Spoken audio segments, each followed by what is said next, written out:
Olá, meus amigos, bom dia a todos vocês, sejam muito bem-vindos a essa meditação. Hoje, nesta terça-feira da 32ª semana do Tempo Comum, dia em que comemoramos a memória do bispo Martinho de Tours, que por meio de sua vida e intercessão nos fará compreender a mensagem do Evangelho de hoje, né? Então, hoje, o que o Senhor deseja nos ensinar? Jesus fala aqui um pouquinho mais sobre esse homem que ele elevou à condição de templo, de filho de Deus, né, de homem resgatado do mundo profano para tornar-se algo sagrado, elevando em muito a dignidade humana, que esfacelou-se, perdeu-se, deteriorou-se demais por causa do pecado. Pecado esse que confunde a inteligência humana, turva a verdadeira ciência, aniquila a sabedoria que o leva ao conhecimento do bem, faz com que o homem então se prenda muito às suas paixões, concupiscências, né? Há uma tendência má, constante em sua natureza. Então, Jesus o eleva de uma maneira plena, né? Por meio dele mesmo, por meio da sua palavra, do seu perdão, do seu sangue, do seu corpo, né? Do seu espírito.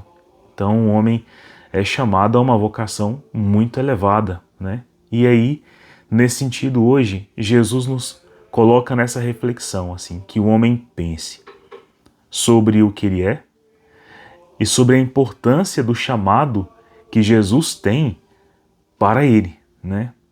Então, se o homem, digamos assim, é isento de Deus, né? Que se isola e busca viver de maneira bem costumeira, os erros, o pecado, o mal, a falta de sabedoria, a falta de fé, a falta de esperança, a falta de verdadeiro amor, né?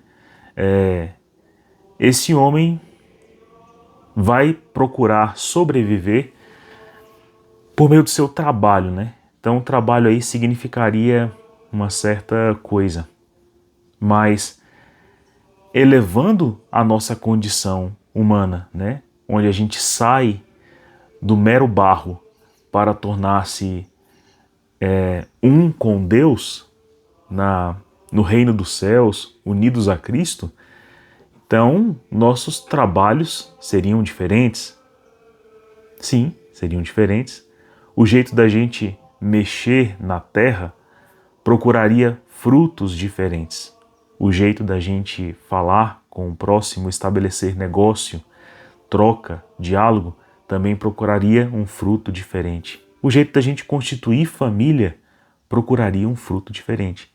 O jeito da gente habitar, morar, também procuraria uma coisa diferente.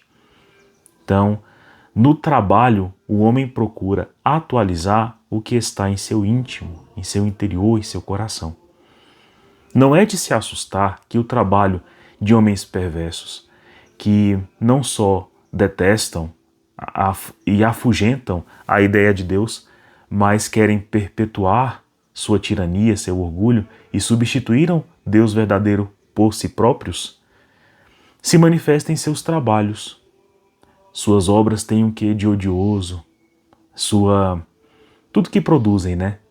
Ao fazerem suas casas, ao construírem suas famílias, ao estabelecerem transações, ao conversarem com os outros, se vê uma intenção de servir a si próprio, né? De egoísmo, de fechamento, de autossuficiência, de vaidade, de orgulho, né?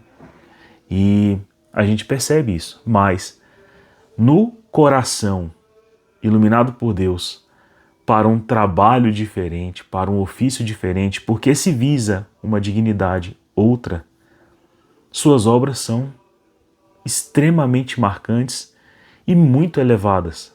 Se destacam até, por que não dizer, deste mundo, né? Das aparências deste mundo, do que é apetitoso a este mundo. Então, olhe para as obras do homem comum, olhe para as obras do homem perverso e olhe para as obras do homem santo. O jeito de cada um produzir é diferente. E os três trabalham na sua condição, não é? Trabalham na terra, trabalham com a mente, trabalham com a palavra, trabalham, enfim, com o que nos é natural, com o que Deus nos dá para trabalhar. Mas esse trabalho sempre faz isso. Ele atualiza, ele traz para o ato, ele tira da mera potência aquilo que está no coração do homem, revelando que aquilo que está no coração do homem é verdadeiro, é real, tem uma grande, imensa objetividade e tem uma essência que tende sempre a atualizar, a gerar, produzir. O homem, por exemplo, que não produz nada, né, ele já está produzindo algo que está em seu coração, seu vazio existencial, sua tristeza, sua desolação, sua solidão. O homem que se fecha, né, que nega-se a produzir, ele demonstra uma doença muitas vezes física, psicológica, mental, mas também espiritual, né? E o homem, muito tomado de si mesmo, também exibe nos seus frutos o portento danado de sua ganância, de seu orgulho, de sua vaidade. Muitas vezes são homens muito produtivos, mas isso não quer dizer que seu coração está cheio de coisas boas. Olhe bem para os seus frutos e veja se serve aquilo para Deus, para o próximo e verdadeiramente para si. Então, o dia de hoje faz a gente meditar um pouco sobre isso, sobre essa dignidade elevadíssima a que Jesus nos chama a viver e principalmente sobre como o trabalho pode significar coisas diferentes para pessoas que têm no interior coisas diferentes. São Martinho de Tours, o bispo do finalzinho do século III, início do século IV, traz com sua vida um sinal perfeito de como o coração procura trabalhos diferentes quando ele está tomado de Deus. Então, vamos meditar sobre isso? Estamos reunidos em nome do Pai, do Filho e do Espírito Santo. Amém. Senhor Jesus, dê-nos a graça de compreender a elevada condição de graça, de misericórdia e de amor que nos chama a viver quando somos tomados pela Tua graça, pelo Teu conhecimento, pelo Teu amor, pela Tua misericórdia. E dá-nos também, Senhor Jesus, o sentimento claro em nosso coração que para as obras antigas pode ser que a gente se pareça agora como que inválidos. Não conseguimos mais produzir as mesmas coisas com o mesmo propósito de antes, e isso é bom. Mas para com o que é sagrado, com o que gera realmente o bem do próximo, do Teu nome e nosso, de repente somos produtivos como nunca poderíamos ser quando estávamos isolados da Tua graça, do Teu amor. Por isso nós queremos Te agradecer, Senhor, Te louvar no início desse dia, nessa terça-feira, onde a nossa semana precisa enriquecer-se de sentido, de propósito. Iluminados então pela fé, pela confiança na Tua misericórdia e graça, nós Te pedimos, Senhor Jesus, acolhe o nosso dia, nossa família, nossas ações, escolhas, nossas palavras, para que sejam santos, produtivos e que vos agradem. Como agradou para vós a oferta de Abel, como foi agradável para vós a oferta de vosso Filho, nosso Senhor Jesus Cristo. Ave Maria, cheia de graça, o Senhor é convosco. Bendita sois vós entre as mulheres. Bendito é o fruto do vosso ventre, Jesus. Santa Maria, Mãe de Deus, rogai por nós, pecadores, agora e na hora de nossa morte. Amém. Permaneceremos reunidos em nome do Pai, do Filho, do Espírito Santo. Amém. Então, meus irmãos, o Evangelho de hoje está narrado para nós em Lucas 17, versículos de 7 a 10. E diz assim, ó: Naquele tempo disse Jesus: Se algum de vós tem um empregado que trabalha a terra e cuida dos animais, por acaso vai dizer-lhe, quando ele volta do campo: Vem depressa para a mesa? Pelo contrário, não vai dizer ao empregado: Prepara-me o jantar, cinge-te e serve-me, enquanto eu como e bebo. Depois disso, tu poderás comer e beber. Será que vai agradecer ao empregado porque fez o que lhe havia mandado? Assim também vós, quando tiverdes feito tudo o que vos mandaram, dizei: Somos servos inúteis, fizemos o que devíamos fazer. Vejamos bem nessa leitura, porque às vezes ela pode confundir um pouquinho o nosso entendimento. Mas, no início, Jesus, começa a falar nessa parábola que um empregado, que trabalha a terra e cuida dos animais. Ou seja, lá no princípio, lá em Gênesis, foi bem isso o que Deus deu a Adão de ofício.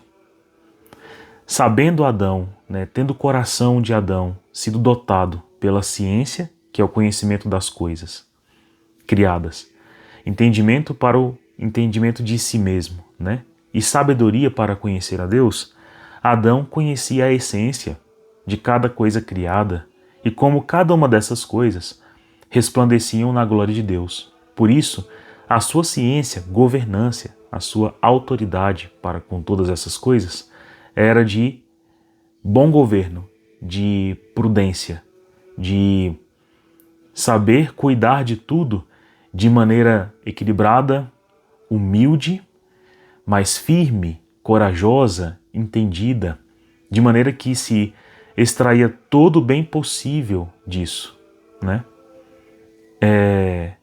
E às vésperas da tarde, nas tardes, Deus entrava no jardim e partilhava com Adão e com Eva sobre os frutos da terra, sobre o que haviam feito, o que haviam produzido. E o pagamento não era estabelecido em salário,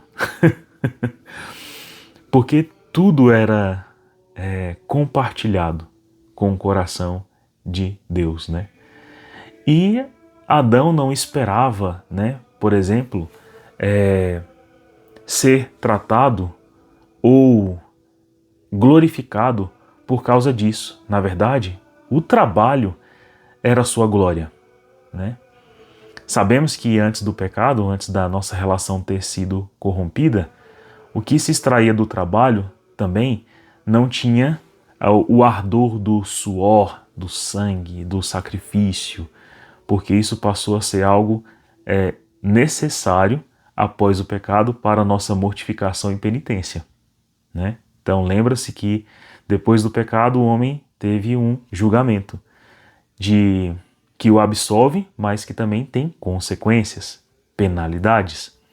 Então, o trabalho aqui já era a atualização do que Adão tinha no coração, dado por seu Senhor. Então ele tinha no seu coração ciência, entendimento, alegria, sabedoria e se realizava, assim como o próprio Deus, de tudo que era criado. Então, é claro que Deus tem grande alegria por tudo que criou, mas Adão, ao governar isso, ao trabalhar, ao entender a essência de cada uma das coisas, sentia-se também feliz. Então essa era a recompensa.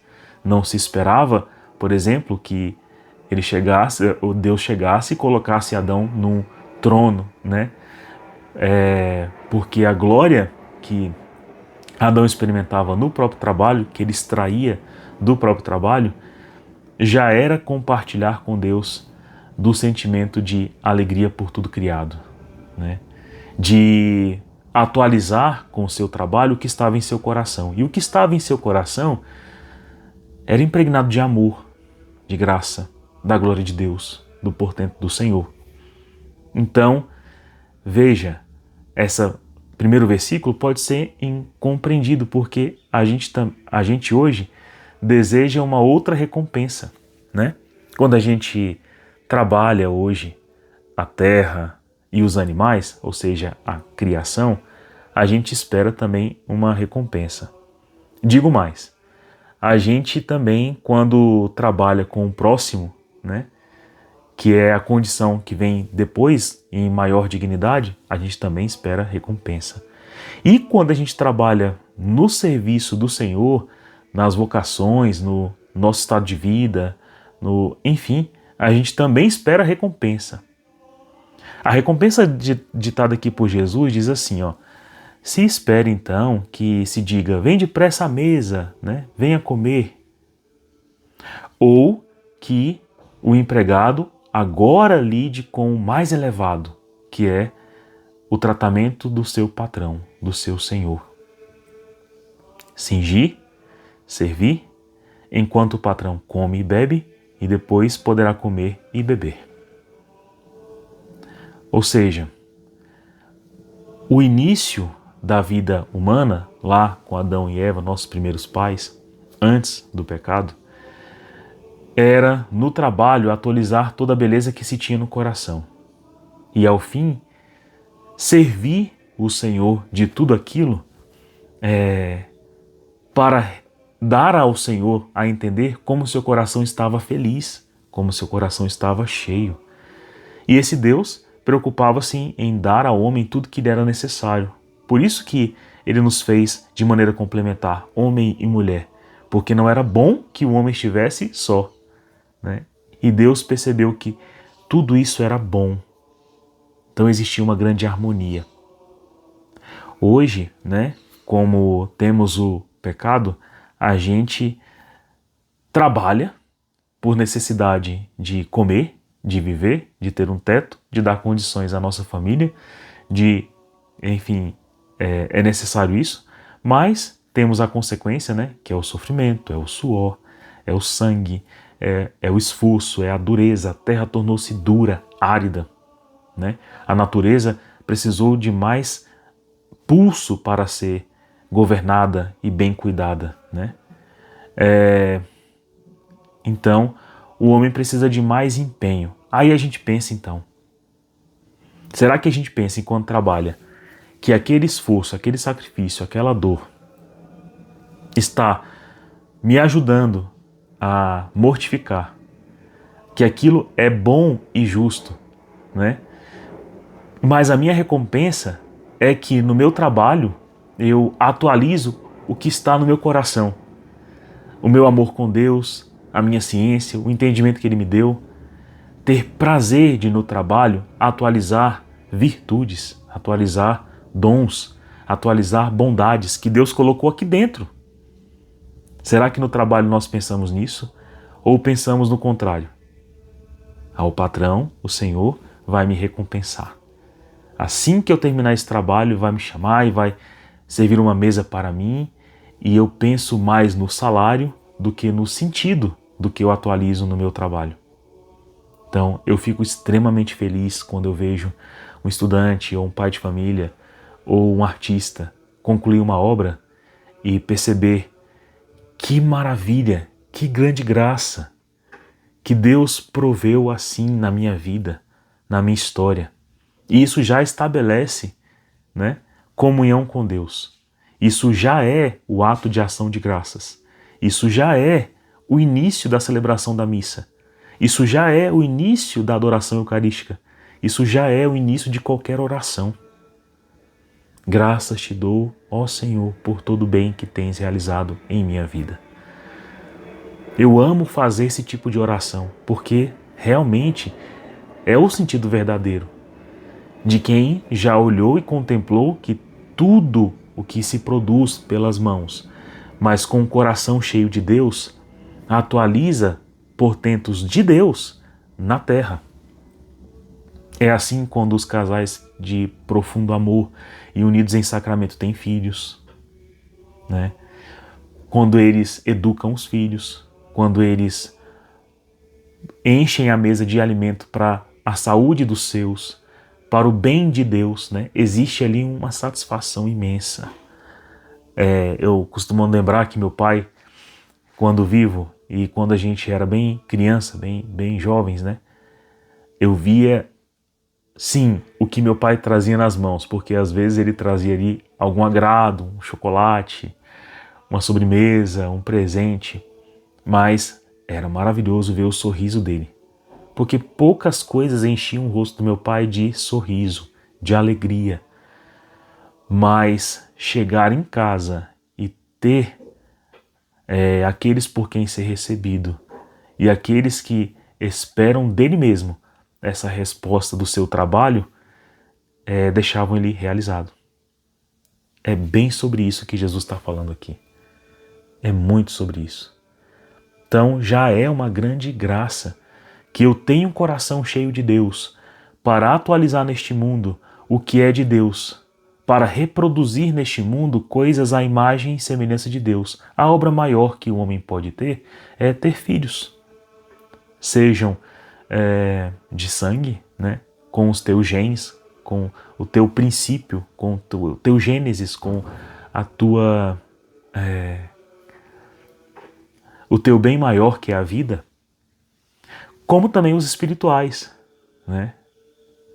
Que são os filhos daqueles que vivem o celibato, que têm um sacerdócio, que são religiosos. Mas